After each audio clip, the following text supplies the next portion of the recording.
Hey everyone, this is Pete, and welcome back to Atari ST A to Z, where today we're taking a look at CarVup. This was a 1990 release from Core Design. It was designed and programmed by the appropriately named Robert Toon, with graphics by Terry Lloyd and music by Matthew Simmons, who is also known as Format, who's a veteran of the Amiga demo scene, and he's, as far as I'm aware, still working in video games to this day. He's had a pretty prolific career. So this is an arcade-style platform game that is inspired heavily by Jaleco City Connection, but also the creators cited Rodland and Rainbow Island's very colourful cartoonish visuals as sort of key inspirations for this game as well. And it's a fun little game. So I thought we'd play it for a bit today and see how we get on. Now, Core Design is probably a name that sounds familiar to a lot of you because they are best known, or arguably best known anyway, for creating the Tomb Raider series, which is now in the hands of Crystal Dynamics. But in the 16-bit home computer era in particular, they really they sort of appeared from nowhere and quickly established themselves as absolutely one to watch. Because the games they made were solidly put together, they were well presented, they were enjoyable to play, and they were just good. Some of them are better than others, and some of them are a bit of an acquired taste. Like Rick Dangerous is one of their famous ones. We've previously covered that on the Atari ST A to Z series, and that is arguably the birthplace of the massacre platformer genre, the subgenre of platformers where it's all about deliberately dying and learning from those deaths to avoid problems next time. This is one of their less famous games, but it was very well received on its original release for its cartoonish graphics and its good gameplay. And it's good. It's a nice little take on City Connection. It's enjoyable. In fact, if anything, it handles a bit better than City Connection. If you're not familiar with City Connection, by the way, it's a game in which you drive a car across a bunch of platforms and you have to paint them all a particular colour. Just as you see unfolding before you right now. In the City Connection, the justification was, well, it varied depending on region, actually. In Japan, you played a young woman named Clarice who was on a world tour. Uh-oh, turbo. That tells me that we're not going quick enough. So you just got to try and avoid Turbo the Demon. Thankfully, I'm invincible at the moment, so there we go. But yes, the Japanese version of City Connection starred a young woman named Clarice who was driving, I think it was a Honda Civic or something. Like, they officially stated it was a Honda Civic. I don't know if it was licensed or if they just said it for the sake of it, but yeah, a Honda Civic. And then for the Western version, they took Clarice out because, no, Western gamers wouldn't possibly want to play as a girl. You know how it was in the 80s. And replaced the whole narrative with sort of being on the run from the mob, which didn't really make any sense. Not that the game made a lot of sense in the first place, but it made even less sense when they tried to attach a sort of mob story to it.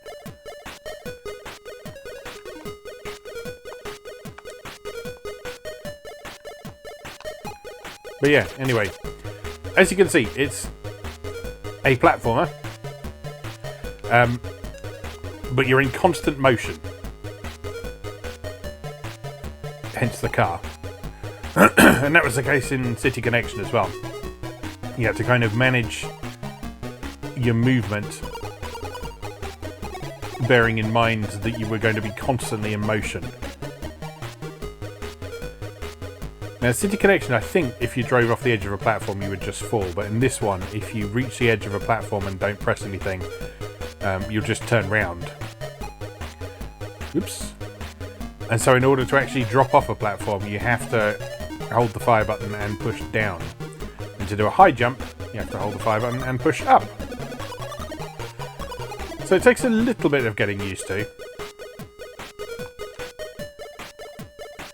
But on the whole, it's a fairly straightforward, fairly intuitive control system.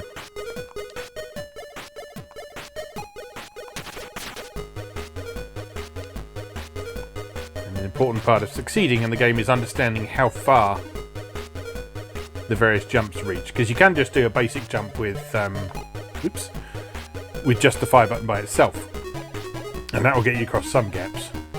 But for other gaps, you'll need to do the big jump. For others, you'll have to find a way around, and so on. There we go, going very nicely.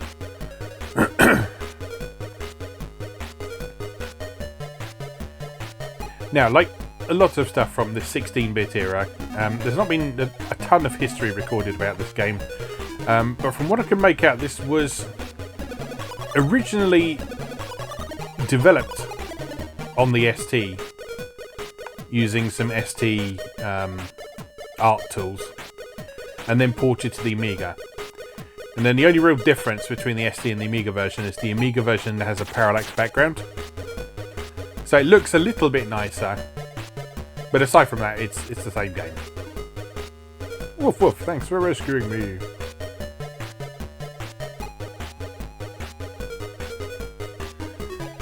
And we then load in to the next world.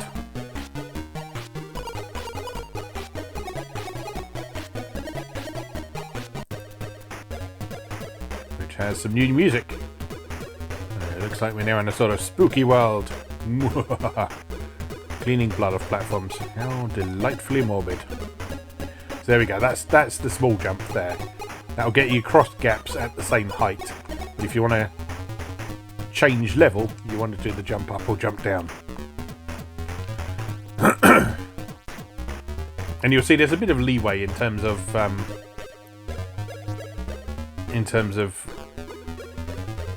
headspace. Is that what I mean? Headroom. That's what I mean.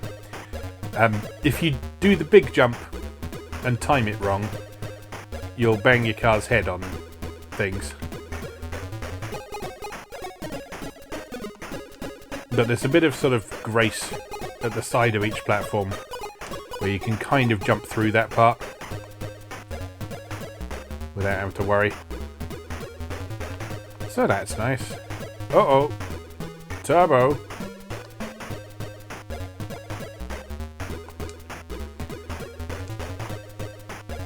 Oh no! Pretty much showing its arcade roots there by getting you to hurry up on a level rather than dallying. Timing that wrong. There we go. You see there, I jumped through the edge of the platform because you can do that. Which, I'm glad they put that mechanic in there because it would have been quite frustrating to make some of these jumps without that in there. Oh no, Ghost follows us, that's not fun. I think it was coincidence that he was following us.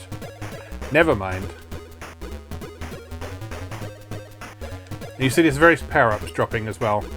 Not entirely sure what all of them do. Some of them make you invincible. Some of them allow you to knock off an enemy. Some of them I don't really know, to be perfectly honest. I think it does tell you on the title screen of track mode, so we'll have a look at that once this game is done.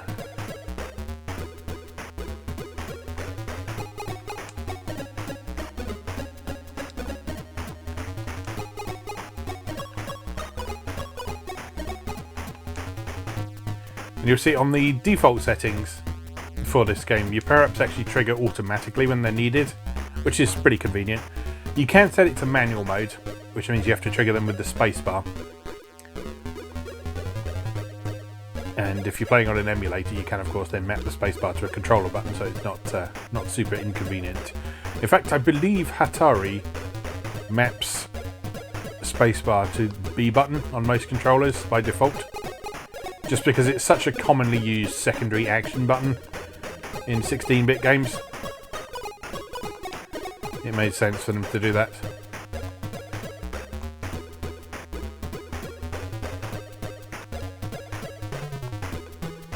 For a gun.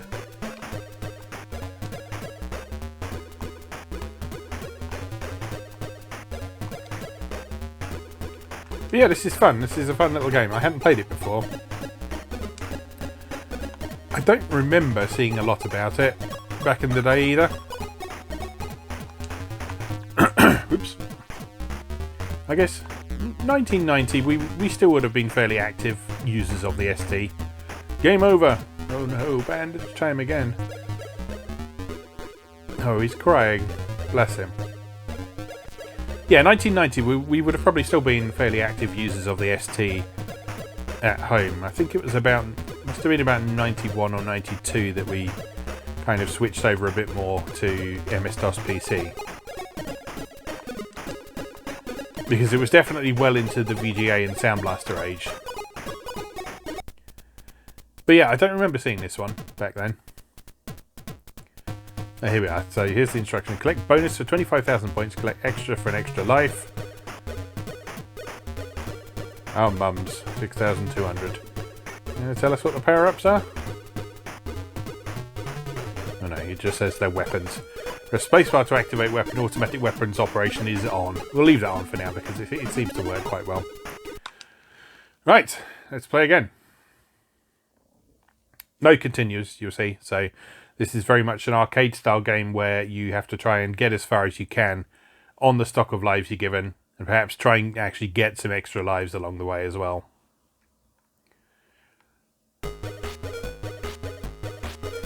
The only trouble with that,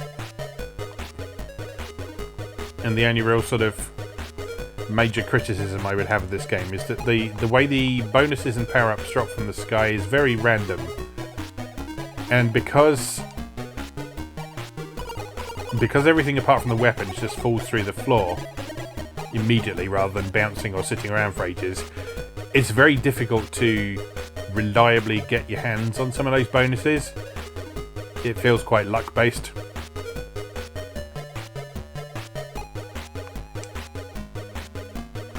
Which is a bit of a shame, because so much of the rest of the game feels so well designed. Ooh, what's happened there? It's snowing.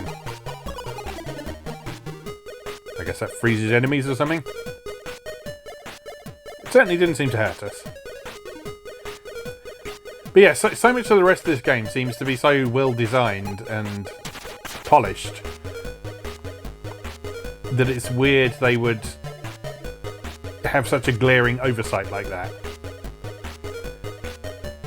Because it's 1990, it's not as if the concept of an arcade game with collectible bonuses was a new thing.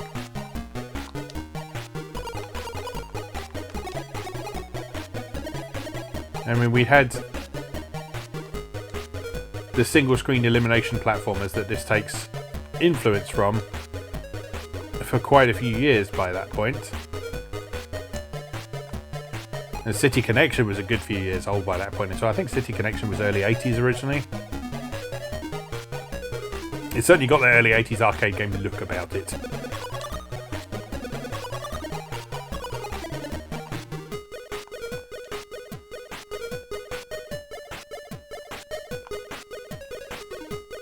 And so yeah, it's just unfortunate that that part of the game is a bit unbalanced, because it means it's very difficult to build up a stock of extra lives that you will need to get through the whole game.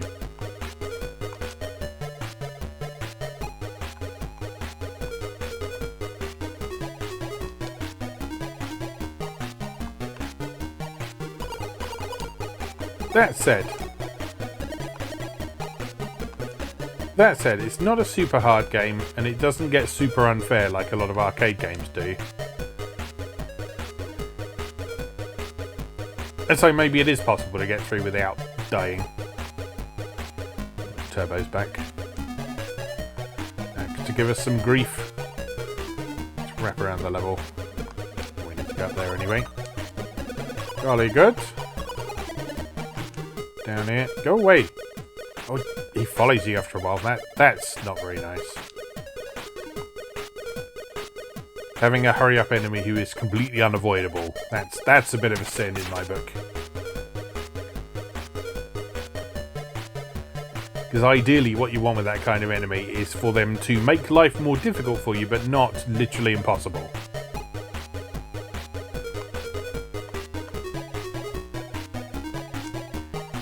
So once they show up, you should still be able to clear the stage.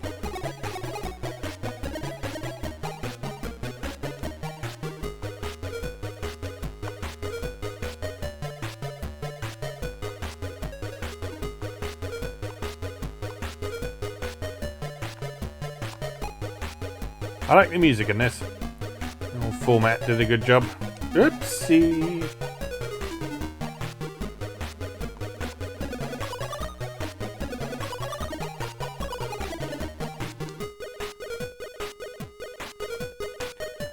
It's catchy and it makes good use of the capabilities of the ST sound chip. It's a bit of a shame there's no sound effects along with the music, but that was pretty common with ST games. Because there were only really 3 channels of sound, if you wanted to have sound effects along with your music, you would be making sacrifices somewhere. You would either have less elaborately composed music, or you would have sound effects that interfere with the playback of the music. And neither are ideal.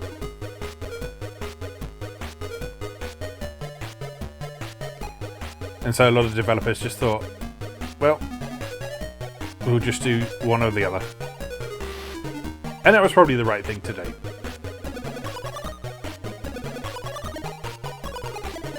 And this wasn't exclusively an ST thing by any means either. You'll find it on the Amiga as well, because although the Amiga's sound capabilities are more advanced than the ST's were, it still only had 4 channels in total. So while that allowed for a little bit more complexity and flexibility of multiple things happening at the same time, in a lot of cases they ran into the same issue, where they had to make a decision between having a simpler piece of music or having sound effects that interrupted that music. Bonus!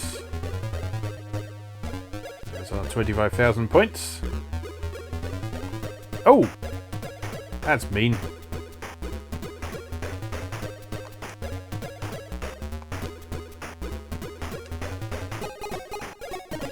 Sudden direction change with no warning. Rude.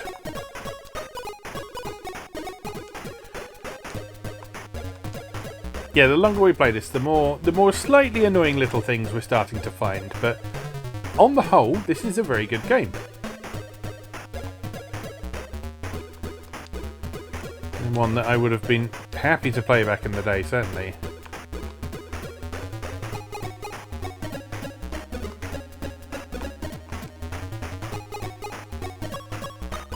I suspect it would have converted well to a demo as well for cover discs.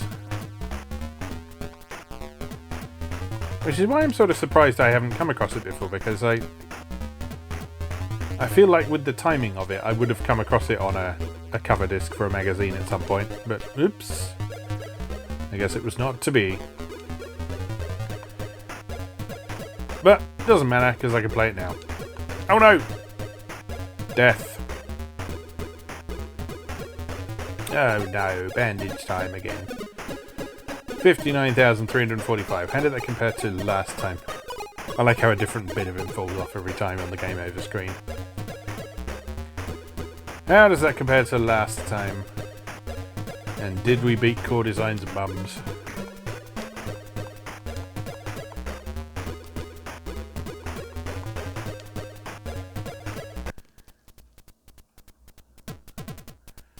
Can you show me the high score table?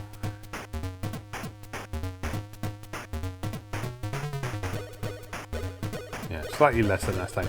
Alright, let's have one more go, and then we'll call it a day. Because I'm having fun with this. I say it's nothing complex or especially out of the ordinary, but it is solidly put together. Looks nice, sounds good. Even the scrolling's decent. Obviously that would have almost certainly been smoother on the Amiga, but that's pretty respectable for ST scrolling.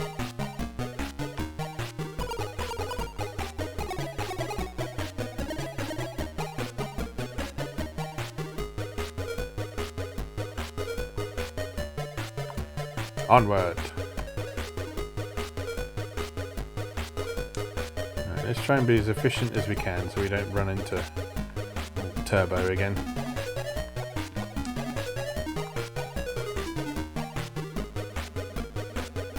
There we go. Nicely done.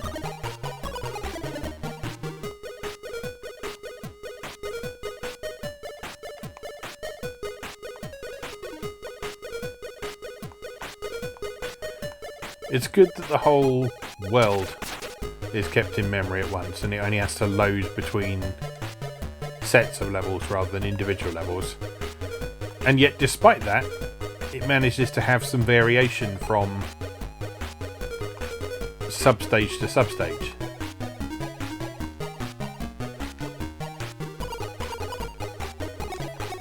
As you will have hopefully noticed that each of these initial stages, the basic design for the girders is a little bit different on each one.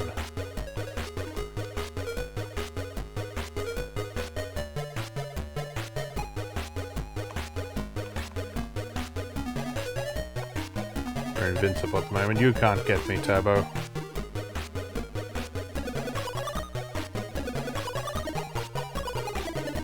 And that just keeps it feeling interesting from stage to stage. So if you do get stuck on a particular world, you can still feel like you're making some meaningful progress and the game is rewarding you with new things to see.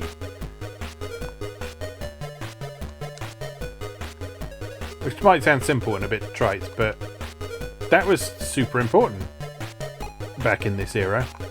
The 8 and 16-bit era, a significant reward in the game was just getting to see something new, getting to see some new graphics or hear a new piece of music.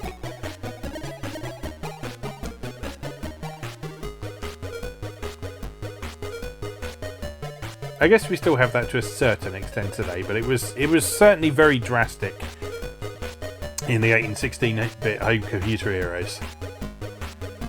I've mentioned before on definitely the Atari 8-bit A to Z series that just a simple change in colour palette from one level to another could feel like a significant reward sometimes.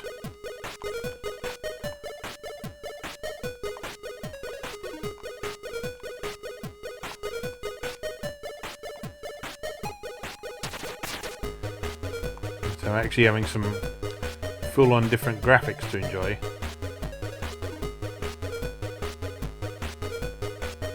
Oh no!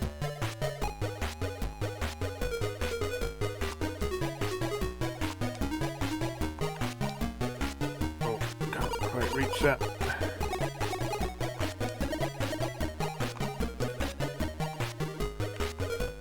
Go across the top. Up. There we go. Alright, only one life down. And on to the bonus stage.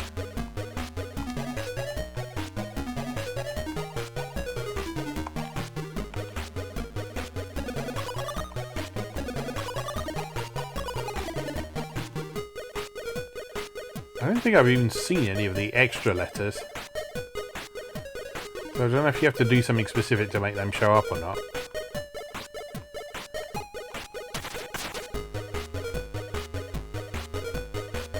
Yeah, getting extra lives in this is your big challenge, I guess.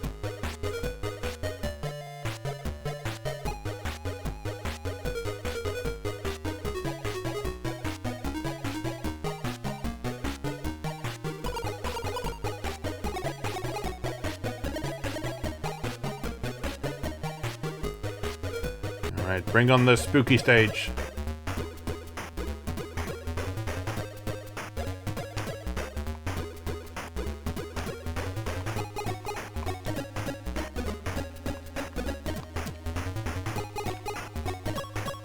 When I first played this, I thought those guys standing on the platforms were going to be like the cats in City Connection, which, as anyone who's played City Connection will know, are by far the most annoying part of that game, because they just show up randomly. Oh no. Because they just show up randomly and get in the way, and they completely block your movement and cause you to lose a life if you crash into one. Plus, they play a really annoying piece of music if you hit them. They play chopsticks.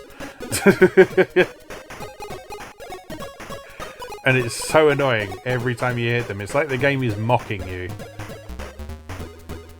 I guess it probably is. But yeah, it just feels particularly egregious.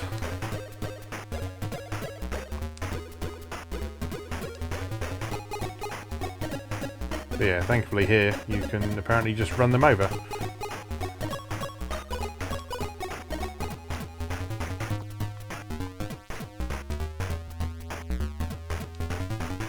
Come on, we're gonna have some turbo trouble in a minute if we don't hurry up.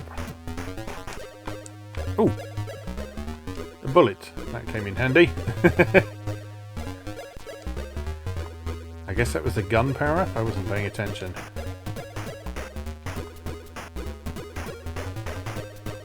Come on, we're so nearly there. So nearly there.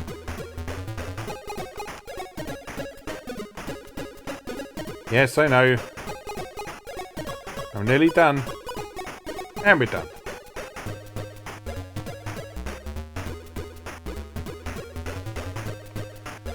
Onward! I think we got this. No! Oh god.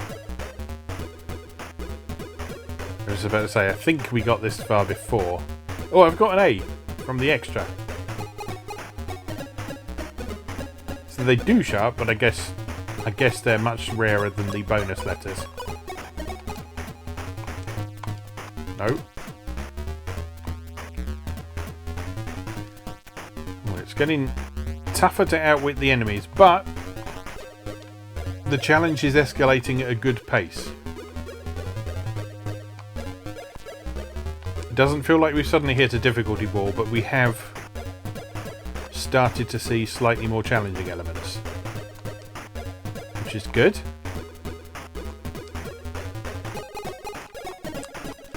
Oh no! Oh! Oh! Nope. That was nearly unpleasant. I think there's like a certain pattern to how the enemies appear, I think. Oh no. Disaster. Oh boy, do I ache. Yeah, I think there is a certain pattern to the enemies there that you could probably learn if you want to advance a bit further in there. But yeah, you saw from that each time we played we got... That's not quite true, because the second time we didn't get quite as far. But yeah, a bit of practice at that and you'll be able to get a little bit further. Until you can eventually master it. But yeah, I like that. That's a really good little game. Like I say, I would have enjoyed that back in the day, certainly. And that's sort of one of the main things that I assess the things that we look at in this series. Is not necessarily whether it's good now, but whether if I picked this up back in the day, or if I'd acquired a copy of it, or if I'd had a playable demo of it on a magazine cover disc, would I have enjoyed it? And in this case, yeah, absolutely. I think I would. I think I definitely would. And so yeah, that's a nice discovery from Core's back catalogue. So that was CarVup for Atari ST. Just remains for me to say, as always, thank you very much for watching, and I'll see you again next time.